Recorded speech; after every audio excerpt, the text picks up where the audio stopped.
کیسے پھیل جاتا ہے یہ انہوں نے بتایا، میں پھر بھی آپ کو بتاؤں گا، اس میں کوئی شرم نہیں ہے، ہمیں ان چیزوں کے بارے میں بات کرنا چاہیے۔ ایک غیر محفوظ جنسی تعلقات سے، دوسرا سوئی کے ری یوز کرنے سے، اور تیسرا ماں سے بچے پیٹ کے اندر بلڈ ٹرانسفر سے بھی ہو سکتا ہے۔ تو پلیز میرے آپ سے یہ عرض ہے کہ اگر آپ کا بخار ہے یا سر میں درد ہے اور آپ سوچ رہے کہ ٹھیک ہے میں ٹیکہ لگوانے جاؤں گا بہتر ہو جاتا ہوں، پلیز یہ مت کریں۔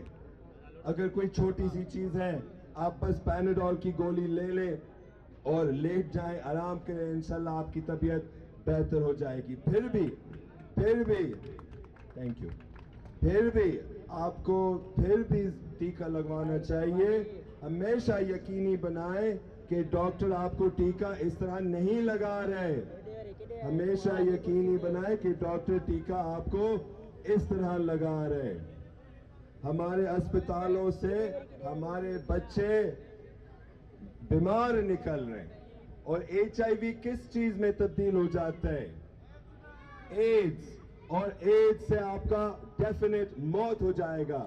ہمارے سندھ میں بچے بڑی تعداد میں ایڈز سے مر رہے ہیں، بڑے تعداد میں ایچ آئی وی اور ایڈز سے مر رہے ہیں۔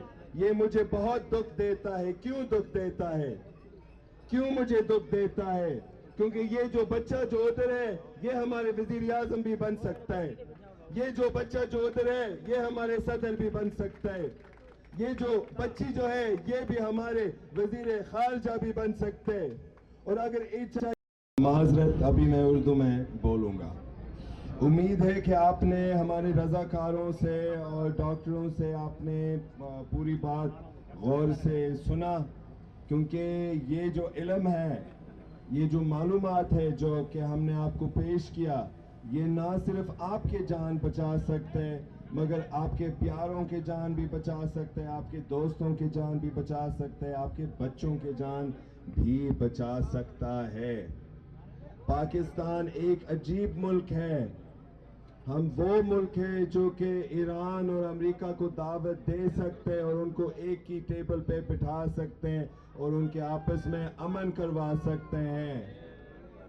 اس میں بہت فخر ہے، مگر ہم وہ والا ملک بھی ہے جن میں اسپتال بھی نہیں ہوتے ہیں، جن کے ڈاکٹر کے تنخواہ بھی پورے نہیں ہو رہے، جہاں پہ صحافیوں پر حملہ ہوتا ہے، جہاں پر معصوم عورتوں پہ بھی اور لڑکیوں پہ بھی حملے ہوتے ہیں، جہاں پہ ہمارے بچے اسپتالوں کے اندر جاتے ہیں بالکل صحت مند اور پھر نکلتے ہیں ایچ آئی وی کے ساتھ۔